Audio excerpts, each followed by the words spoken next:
یہ جو عید کا جو موقع ہے یہ دیگر اقوام میں بھی یہ عید کے دن پائے جاتے تھے۔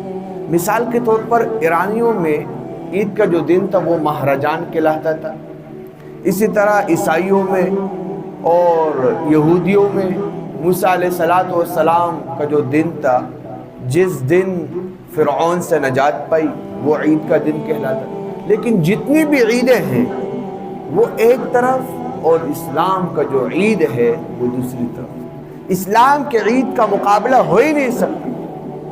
کیوں؟ اس لیے کہ اسلام امن و امان اور اتحاد، محبت اور الفت کا درس دیتا ہے، اجتماعیت کا درس دیتا ہے کہ بڑے سے بڑا مجمع ہو، مسلمان ایک ساتھ ملے، ایک ساتھ بیٹھے، ان کے درمیان اجتماعیت ہو، اتحاد ہو، محبت ہو، الفت ہو، میان روی کے ساتھ یہ چلے، آپس کے دشمنیاں، کینہ، بغض، عداوتیں یہ نہ پائے جائیں، ان چیزوں کو اپنے دلوں سے نکال دے، یہ مسلمان کی شان ہوگی۔ تو یہ ایک عظیم دن مسلمانوں کو دیا گیا، یہ عید کا دن ہے۔ دوسرا جو بڑا فرق ہے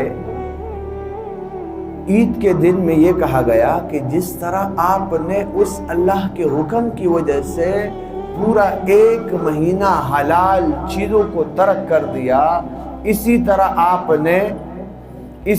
آپ نے پورا 11 مہینے کیا کرنا ہے؟ حلال چیزوں کو نہیں چھوڑنا۔ حلال چیزیں تو استعمال کریں لیکن حرام چیزوں سے اسی طرح بچنا ہے جس طرح آپ رمضان المبارک میں حلال چیزوں سے آپ بچیں۔ جس طرح آپ رمضان المبارک میں حلال چیزوں سے بچے ہیں، اسی طرح آپ پورا 11 مہینے آپ نے کیا کرنا ہے؟ اپنی زندگی رمضان جیسی بنانی ہے کہ اللہ کا جو حکم ہو اس پر لبیک کہے، نبی کا طریقہ ہے اس کو سینے سے لگائے، اور حرام چیزیں، ناجائز چیزیں، ناجائز تعلقات، ناجائز لین دین، کاروبار، معیشت، ایک ایک چیز اس سے اپنے آپ کو بچائے۔ اس کا یہ مطلب نہیں ہے کہ رمضان المبارک چلا گیا تو سب کچھ آزاد ہو گیا، ہم جہاں پر چاہے منہ ماریں، جہاں پر چاہے چلے جائیں، جو چاہے کر لیں، تو اس سے کوئی فرق نہیں پڑتا۔ یہ مسلمان کی شان نہیں ہے۔ مسلمان کی ہر آن ہر گھڑی، چاہے یہ شہر میں ہو، چاہے بازار میں ہو، چاہے محفل میں ہو، چاہے یہ مسجد میں ہو یا بازار میں ہو، جہاں کہیں پر بھی ہو، ملحوظ کیا ہوگا؟